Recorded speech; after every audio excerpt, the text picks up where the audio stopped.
Hi everyone, कैसे हो आप सब। मैं आपके सामने मिस्टर राहुल, जो कि आज हम बात करने वाले हैं क्लास 9th का चैप्टर 1, जिसका की नाम है हमारे आसपास के पदार्थ।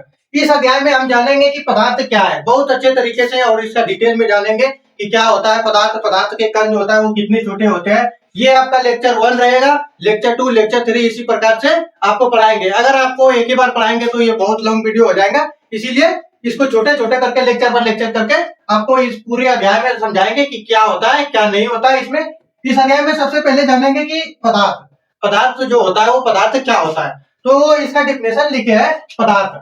पदार्थ को इंग्लिश में मैटर कहा जाता है। क्या कहा जाता है? मैटर कहा जाता है, याद रखिएगा। तो इसमें लिखे है कि वह प्रत्येक वस्तु जिसका द्रव्यमान हो तथा जो स्थान घेरता हो वह पदार्थ कहलाता है। क्या कह रहा है कि पदार्थ आप उसे कह सकते हैं जो क्या करता है, जिसका कुछ ना कुछ द्रव्यमान हो, यानी कि कुछ ना कुछ क्या हो, उसका वजन हो, और वो क्या करता है, वो स्थान घेरता हो। वो क्या करता हो, स्थान घेरता हो, उसे क्या कहते हैं, पदार्थ कहते हैं।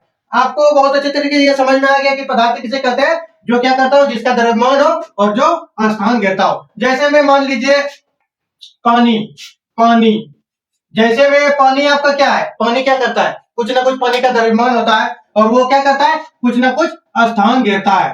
पानी ये आपका क्या हो गया, ये आपका पदार्थ हो गया। ऐसे बहुत चीज, पत्थर, पत्थर भी आपका क्या है, पत्थर, पत्थर भी क्या करता है, कुछ ना कुछ क्या करता है, स्थान घेरता है। या फिर आप अपने सामने जो भी देख रहे हो, मार्कर हो या फिर और चीज हो, पेंसिल हो, बुक हो, क्या करता है, कुछ ना कुछ क्या करता है, स्थान घेरता है। तो वो क्या हो गया, पदार्थ हो गया। इसमें बहुत सारे चीज आ जाएंगे, टेबल आ जाएंगे, टेबल आ जाएंगे, मार्कर आ जाएंगे, मार्कर आ जाएंगे, इसमें बहुत सारी चीज आ जाएंगे।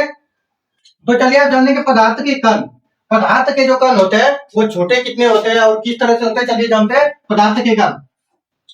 पदार्थ के कण, तो पदार्थ के कण में लिखे हैं पदार्थ बहुत छोटे होते हैं, छोटे छोटे कणों से क्या होता है, मिलकर बना होता है। पदार्थ जो होता है वो बहुत क्या होता है, छोटे छोटे कणों से मिलकर बना है। मान लीजिए ये मार्कर है, ये मार्कर क्या है, ये बहुत छोटे छोटे छोटे छोटे कण से क्या हुआ, मिलकर ये मार्कर बना है। यहाँ क्या कर रहा है, बहुत छोटे छोटे मिलकर बना होता है। इन्हें क्या कहते हैं, पदार्थ कहते हैं। कोई भी चीज आप जब लीजिएगा तो वो क्या होता है, बहुत छोटे छोटे कण से क्या होता है, एक एक करके जोड़ के क्या होता है, वो बना होता है, और उसी को क्या कहते हैं, पदार्थ कहते हैं। इसका एग्जाम्पल में लेते हैं, चीनी के छोटे छोटे कण पानी में घुल जाते हैं। इसका एग्जांपल में लिखा है कि छोटे छोटे कण होते हैं, तो वो कैसे होते हैं, जब आप पानी में अगर चीनी को मिलाइएगा तो चीनी क्या होगा, वो इतने छोटे छोटे होते हैं कि पानी में क्या होते हैं, घुल जाते हैं। वो घुलनशील अवस्था में होता है, इसीलिए वो पानी में क्या होता है, घुल जाते हैं। आप बोलिएगा कि मार्कर, ये मार्कर नहीं घुलेगा, क्योंकि इसे कण ठोस बहुत होते हैं, वो पानी में घुलनशील नहीं होते, इसीलिए पानी ये जो है ये पानी में नहीं घुलेगा। तो इसका एग्जाम्पल देख लीजिए, कितने छोटे होते हैं, इतने छोटे क्या होता है, पानी में घुल जाते हैं। तो चलिए इसमें देख लेंगे मिश्रण। मिश्रण क्या होते हैं, मिश्रण दो पदार्थ के कणों का अपने आप एक दूसरों में मिलना मिश्रण कहलाता है। क्या कहलाता है, जब दो पदार्थ क्या होता है, अपने आप ऑटोमेटिक अपने आप क्या करता है, एक दूसरे में घुल जाता है, उसे क्या कहते हैं, मिश्रण कहते हैं। जैसे देख लीजिए इसमें क्या लिखे है, अगरबत्ती की खुशबू पूरे कमरे में फैल जाना। क्या लिखा है, आप जब अगरबत्ती जलाइएगा तो वो क्या होगा, पूरे कमरे में वायु के साथ क्या होगा, धीरे धीरे धीरे धीरे क्या होगा, फैलते जाएगा, फैलते जाएगा, और एक टाइम ऐसा आएगा जो कि पूरे कमरे में फैल जाएगा। तो वो क्या होगा, अपने आप ऑटोमेटिक क्या होगा, पूरे रूम में फैल गया। उसमें आप कुछ किए नहीं किए, जैसे ही आप अगरबत्ती चलेगा तो वो धुआं छोड़ते रहेगा, और धीरे धीरे आपको क्या होगा, पूरे कमरे में फैल जाएगा। या फिर कोई ऐसे गंदगी चीज ले लीजिए, या फिर कोई खुशबू ले लीजिए, इतर ले लीजिए, वो क्या करता है, धीरे धीरे वायु में अपने आप ऑटोमेटिक क्या होता है, घुल जाता है। उसी को क्या कहते हैं, विसरण कहते हैं। अपने आप घुलना क्या कहता है, विसरण कहलाता है। तो इसका एग्जाम्पल देख लिया कि अगरबत्ती जब कमरे में आप जलाइएगा तो क्या होगा, धीरे धीरे कमरे में घुल जाएगा। तो मिश्रण आपको समझ में आएगा। चलिए अब इसमें पॉइंट आएगा कि पदार्थ की अवस्था। पदार्थ जो होता है उसका क्या होता है, अवस्था होता है। मान लीजिए हम पदार्थ बोले, पदार्थ क्या होता है, बहुत तरीके का होता है, एक तरीके का तो पदार्थ नहीं होता है। मान लीजिए पानी है, वो भी पदार्थ है, लेकिन वो पदार्थ है तो वो क्या है, कुछ अलग पदार्थ है। द्रव, जैसे कि वो द्रव अवस्था में है। और मान लीजिए ये मार्कर है, ये भी पदार्थ है, लेकिन ये क्या है, ठोस अवस्था में। और कुछ ऐसे भी चीज होते हैं जो क्या होता है, गैस अवस्था में होता है। तो चलिए इसमें देख लेते हैं पदार्थ की अवस्था। प्रकृति में पदार्थ मुख्य रूप से 3 अवस्था में होते हैं। प्रकृति में क्या बोल रहा है कि मुख्य रूप से जो होता है अवस्था पदार्थ का, वो मुख्य रूप से 3 अवस्थाओं में होते हैं। सबसे पहला अवस्था देख लेते हैं। सबसे पहला अवस्था होता है ठोस अवस्था, जिसको क्या बोलता है इंग्लिश में, सॉलिड। ठोस को क्या बोला जाता है, सॉलिड बोला जाता है। सबसे पहले हो जाएगा आपका ठोस अवस्था। ठोस अवस्था क्या होता है, जैसे ये मार्कर, ये क्या है, ठोस है, ये क्या है, मार्कर है, ये क्या है, द्रव तो नहीं है, गैस भी नहीं है, उड़ भी नहीं सकता है, ये क्या है, ठोस है। तो ये आपका हो जाएगा ठोस अवस्था। दूसरा आपका आ जाएगा द्रव अवस्था। द्रव अवस्था में मान लीजिए तेल हो गया, पानी हो गया, दूध हो गया, ये क्या है, द्रव अवस्था में। और तीसरा आपका आ जाएगा गैस अवस्था, जैसे कि आप घर में यूज करते हो एलपीजी गैस, वो क्या है, वो क्या है, गैस अवस्था में है। जैसे आप उसको अगर खुला छोड़ेगा तो क्या हो जाएगा, सब धीरे धीरे खत्म हो जाएगा। तो गैस अवस्था को इंग्लिश में गैस बोला जाता है और द्रव को लिक्विड बोला जाता है। तो ये आपको तीन अवस्था याद रखिए। ये आपको क्वेश्चन में पूछा जा सकता है कि पदार्थ की कितनी अवस्था होती है और कौन कौन से होते हैं। तो याद रख लीजिएगा, ठोस अवस्था, द्रव अवस्था और गैस अवस्था। तो चलिए अब इसमें जानेंगे ठोस अवस्था जो होता है वो ठोस अवस्था कैसी होती है, किसको बोला जाता है, उसमें क्या होता है, ठोस अवस्था का आयतन क्या होता है, निश्चित होता है या नहीं होता है। तो चलिए इसमें ठोस अवस्था, द्रव अवस्था और गैस अवस्था जानते हैं। तो चलिए अब हम जानेंगे ठोस अवस्था। ठोस अवस्था क्या होता है, पदार्थ की वह अवस्था जिसमें उसका आकार तथा आयतन निश्चित होता है उसी को ठोस अवस्था बोला जाता है। क्या कह रहा है, आकार, पदार्थ की जो आकार यानी कि उसका जो बनावट है वो क्या होता है, चेंज नहीं होता। यानी कि ये जान लीजिए मार्कर है, इसका क्या है, इसका बनावट कभी चेंज नहीं होगा। और क्या बोल रहा है, आयतन, यानी कि कोई भी पदार्थ है, यानी कि ये जो मार्कर है, ये जो अपना स्पेस यानी कि ये जो अपना स्थान घेरा है, ये भी क्या होता है, एक निश्चित रहता है। इसका स्थान में भी क्या होता है, कोई चेंज नहीं होता है। उसी को क्या बोला जाता है, ठोस अवस्था। जिसका क्या हो, आकार और आयतन क्या हो, निश्चित हो, उसी को क्या बोला जाता है, ठोस अवस्था बोला जाता है। जैसे अब ले लीजिए, जैसे में आपका दिया गया है लोहा। लोहा क्या होता है, वो अपना आयतन और आकार कभी क्या होता है, चेंज नहीं होता है। और कुर्सी ले लीजिए, कुर्सी जो आपका एक बार बना दिया गया वो क्या करता है, आयतन और आकार उसका निश्चित है, वो क्या होता है, नहीं बदलता है। बुक भी आपका जो बन जाएगा उसका क्या होता है, आकार आयतन नहीं बदलता। और आदि में आप जो भी चीज देख रहे हो यानी कि जो ठोस हो उसका आकार और आयतन नहीं बदलता है। तो इसका एग्जांपल भी समझ लिए। तो चलिए ठोस अवस्था का गुण देख लेते हैं, क्या क्या उसमें गुण होता है ठोस अवस्था में, जिससे कि आप पहचान सको। देख लीजिए इसमें क्या लिखा है, इनका निश्चित आकार तथा सीमाएं स्पष्ट होती है। यानी कि क्या कह रहा है, इसका निश्चित आकार जो होता है वो निश्चित होता है, और सीमाएं यानी कि इसका जो बनावट है वो भी क्या होता है, स्पष्ट रूप से एक ही तरह का रहता है, वो भी नहीं बदलता है। और दूसरा नंबर पे आपको दिया गया है, इनके कणों के बीच आकर्षण बल अधिक होता है। क्या कह रहा है, इसके कणों का जो बीज होता है आकर्षण बल बहुत अधिक होता है। अगर आकर्षण बल नहीं रहेगा अधिक, जैसे कि पानी में आकर्षण बल जो होता है इसके ठोस अवस्था की तुलना में बहुत कम होता है, और गैस अवस्था की तुलना में ज्यादा होता है। अब देख लीजिएगा, पानी को अब जैसे ही मतलब धरिएगा तो वो क्या कर देगा, उसमें आकर्षण बल इतना कम होता है कि वो अपने ऑटोमेटिक क्या करता है, पलटूराम जैसा इधर उधर जैसा उसमें मतलब जिस शेप में डालिएगा वो उसी शेप में, वो उसी शेप क्या करेगा, वो वही शेप अपना बना लेगा।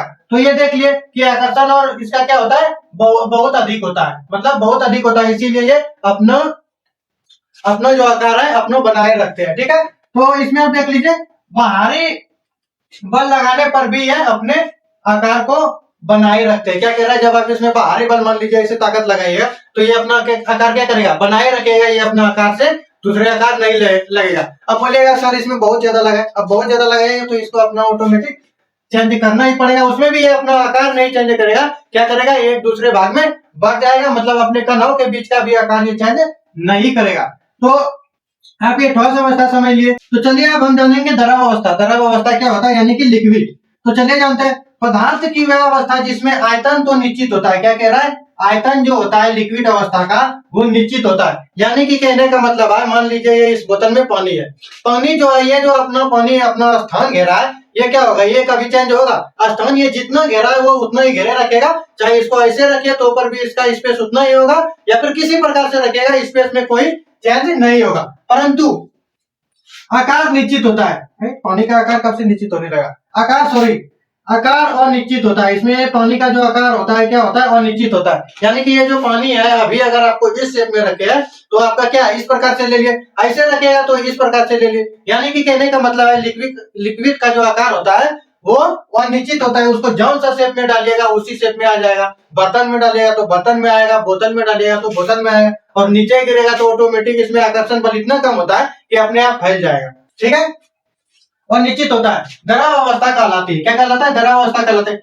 इन्हें तरल अवस्था भी कहा जाता है, इनको ही क्या कहता है, द्रव अवस्था को तरल अवस्था भी कहा जाता है। तो जैसे में देख लीजिए आपका पानी, एग्जांपल में दे दीजिए पानी, ये आपको जिस प्रकार इसको जिस भी शेप में डालिएगा ये उसी का शेप ले लेगा। तेल भी लिक्विड है वही करेगा, दूध में भी जस्ट वही होगा, ईटीसी और बहुत सारी चीजें जो भी लिक्विड में आएगा वो उसी प्रकार का इसमें गुण होगा। तो अब इसमें जान लेते हैं द्रव अवस्था के जो होते हैं गुण वो कौन कौन से होते हैं, कौन कौन से उसे आप समझ सकते हैं, जान सकते हैं कि ये द्रव अवस्था में द्रव पदार्थ का आकार निश्चित होता है। द्रव पदार्थ यहाँ भी लिख दिया निश्चित, इसका क्या होता है, आकार होता है और निश्चित। द्रव पदार्थ का जो आकार होता है वो अनिश्चित होता है। पानी आपको जो बताया जौन सा शेप में डालिएगा वही शेप वो पानी क्या करेगा, ले लेगा। तो ये आकार क्या होता है, वो निश्चित होता है। इनके कणों के बीच आकर्षण बल ठोस की तुलना में कम होता है। क्या कह रहा है? द्रव अवस्था के पदार्थ का जो आकर्षण बल होता है वो ठोस की तुलना में क्या होता है? कम होता है। यानी कि ये मार्कर है, क्या है? ठोस है, इसमें बहुत ज्यादा आकर्षण बल है, इसीलिए अपना शेप क्या कर रहा है? नहीं ये कर रहा है, चेंज नहीं कर रहा है। और इसमें क्या कह रहा है कि इसीलिए इनमें बहाव होता है, इसमें क्या होता है? बहाव होता है। ये जो आपका पानी लिक्विड जो इसमें क्या होता है? बहाव होता है। मतलब जैसे आप इसको धरिएगा इसमें बहाव अपने आप ऑटोमेटिक क्या होता है? पलटूराम जैसा पलट जाएगा, जिधर उसका मन हुआ उधर चल जाएगा। और इसका जाने का कारण यही है कि इसमें जो आपका आकर्षण बल होता है बहुत कम होता है, इसीलिए ये जौन सा शेप में दीजिएगा वही शेप ले लेगा। 2 नंबर समझ लिए, 1 नंबर समझ लिए। तीसरा नंबर में आपको दिया गया इनका आयतन अनिश्चित होता है। इनका आयतन, सॉरी इसमें भी उल्टा पुल्टा लिख दिया है। आयतन क्या होता है? निश्चित होता है। इनका क्या होता है? आयतन भी क्या होता है? पानी का निश्चित होता है। और ऊपर में भी आपको बताया था आयतन क्या होता है? निश्चित होता है। इसका आकार बदलता रहता है। इसका आकार क्या बोले? बदलता रहता है। जौन सा शेप में दीजिएगा वही शेप में आ जाएगा। और इनको जिस बर्तन में रखिएगा उसी का आकार ले लेगा। आपको ये पहले ही बता दिया कि जिस शेप में आप उसको जिस बर्तन में रखिएगा उसी का आकार ले लेगा। तो चलिए इसमें हम ठोस अवस्था और द्रव अवस्था बहुत अच्छे तरीके से समझ लिए। तो चलिए नेक्स्ट हम जानेंगे गैस अवस्था। गैस अवस्था का जो होता है गुण क्या होता है और गैस अवस्था किसे कहते हैं, तो चलिए जानते हैं। चलिए अब हम जानेंगे गैस अवस्था। गैस अवस्था क्या होती है? पदार्थ की वह अवस्था जिसमें उसका आकार तथा आयतन दोनों क्या होता है? वो अनिश्चित होता है। क्या कह रहा है? आकार और आयतन। गैस अवस्था में आकार और आयतन जो होता है वो अनिश्चित होता है। वो किसी भी वक्त बदल सकता है, उसका कुछ भी आकार हो सकता है, कुछ भी आयतन हो सकता है। ठीक है, वो निश्चित होता है, गैस अवस्था कहलाती है। एग्जाम्पल में आ जाएगा धुआं। धुआं जो आपका है, जैसे कि मान लीजिए धुआं जो बाइक छोड़ता है वो क्या करता है? उसका ना ही आकार निश्चित रहता है और ना ही आयतन निश्चित रहता है। वो किसी भी समय में किसी का भी आकार ले सकता है, वो फैल सकता है, फैल सकता है। ऑक्सीजन, ऑक्सीजन का भी क्या होता है? आयतन और आकार क्या होता है? निश्चित होता है? नहीं होता है। हाइड्रोजन का भी नहीं होता है। घर में जो आप गैस यूज करते हो एलपीजी, उसका भी क्या होता है? आकार और आयतन निश्चित नहीं होता है, वो अनिश्चित होता है। ये याद रखिएगा। तो चलिए आप जान लेते हैं गैसों के गुण। गैसों के जो गुण होता है कौन कौन से होते हैं? ठीक है, तो देख लीजिए। गैसों के कणों के बीच आकर्षण बल अत्यधिक कम होता है। क्या कह रहा है? गैसों के बीच जो होता है आकर्षण बल वो इतना कम होता है, इतना कम होता है कि वो ना ही अपना आकार बना पाता है और ना ही अपना आयतन बना पाता है, जिसके कारण उनका कोई आकार नहीं होता। क्या कह रहा है? उसी के कारण क्या होता है? आकार उसका और आयतन नहीं होता है। क्या कह रहा है? आकर्षण और अत्यधिक होता है, कम होता है। तो चलिए अब हम जानेंगे गैसों के गुण। गैसों के गुण, गैसों के कणों के बीच आकर्षण बल अत्यधिक कम होता है। क्या कह रहा है? गैसों के बीच जो आकर्षण बल होता है वो इतना कम होता है, इतना कम होता है कि वो अपना आकार और आयतन क्या होता है? नहीं बना पाता है, जिसके कारण उनका कोई आकार नहीं होता। क्या कह रहा है? और इसी के कारण आकार नहीं होता है। अब बहुत अत्यधिक कम होने के कारण क्या करता है? वो अपना आकार नहीं बना पाता है। एवं आयतन भी अनिश्चित होता है। क्या कहता है? आयतन भी अनिश्चित होता है, आयतन भी नहीं बना पाता है। और इन्हें भी बहाव होता है। क्या कह रहा है? इनमें भी क्या होता है? बहाव होता है। जिस प्रकार पानी में बहाव होता था कि वो जिस आकार में तोड़ेगा उसी आकार ले लेगा, इसमें भी उसी प्रकार से बहाव होता है। इसको अगर छोड़ दीजिएगा ना तो ये आपके सामने रहेगा ही नहीं, चिड़िया जैसे उड़ जाएगा। ठीक है, और दूसरा नंबर पे दिया गया है गैसों को आसानी से दबाया जा सकता है। क्या कह रहा है? गैसों को आसानी से दबाया जा सकता है। तो आपके मन में एक क्वेश्चन आता होगा कि दबाया कैसे जा सकता है? तो फॉर एग्जाम्पल समझिए, मान लीजिए आपके घर में जो गैस है वो आपका 15 केजी उसमें रहता है, लगभग 15 केजी या 14 केजी रहता है। वो उतना समय 15 केजी रहता है, लेकिन आप उसको अगर मान लीजिए 500 लीटर भर का टैंकी में रखिएगा तो पर वो क्या करेगा? उतना ही बड़ा क्या करेगा? अपना आकार में रहेगा। वो क्या करेगा? वो पूरे में फैला रहेगा। मान लीजिए जब वो पूरे फैला में रहेगा 500 लीटर वाला टैंकी में, तो जब उसको दबाइएगा तो उसको छोटा करते जाएगा। जस्ट आप इसके सिलेंडर के बराबर कर सकते हैं ना? कर सकते हैं। तो ये आप अपना गैस अवस्था बहुत अच्छे तरीके से समझ लिए। तो इसमें एक हम पॉइंट लिखे हैं कि ठोस द्रव तथा गैस में उनके कणों के बीच आकर्षण बल के कारण ही अंतर होता है। क्या कह रहा है? ये जो आप तीनों चीज में, ठोस में, द्रव में और गैस में जो अंतर देखे, तो ये क्या होता है? ये आकर्षण बल के कारण ही हम अंतर देगा। अगर इसमें आकर्षण बल सेम रहता तो इसमें कोई अंतर नहीं रहता। जिस प्रकार ठोस रहता उसी प्रकार रहता, या द्रव रहता तो एक जैसा रहता, अगर गैस रहता तो एक जैसा रहता। ये आप पॉइंट जरूर याद रखिएगा, क्योंकि ठोस द्रव गैस जो होता है वो आकर्षण बल के कारण ही उसमें अंतर होता है। ठीक है, बहुत अच्छे तरीके से समझ में आ गए होंगे। अगर आपको बहुत अच्छे तरीके से समझ में आ गए होंगे तो लाइक कमेंट जरूर कीजिएगा और सब्सक्राइब भी जरूर कीजिएगा, क्योंकि आपका एक सब्सक्राइब हमें मोटिवेट करता है अगले वीडियो बनाने के लिए। तो आज के लिए इतना ही, अब मिलेंगे नेक्स्ट वीडियो लेक्चर 2 में। तो आज के लिए इतना ही, बाय बाय, टाटा। ठीक है।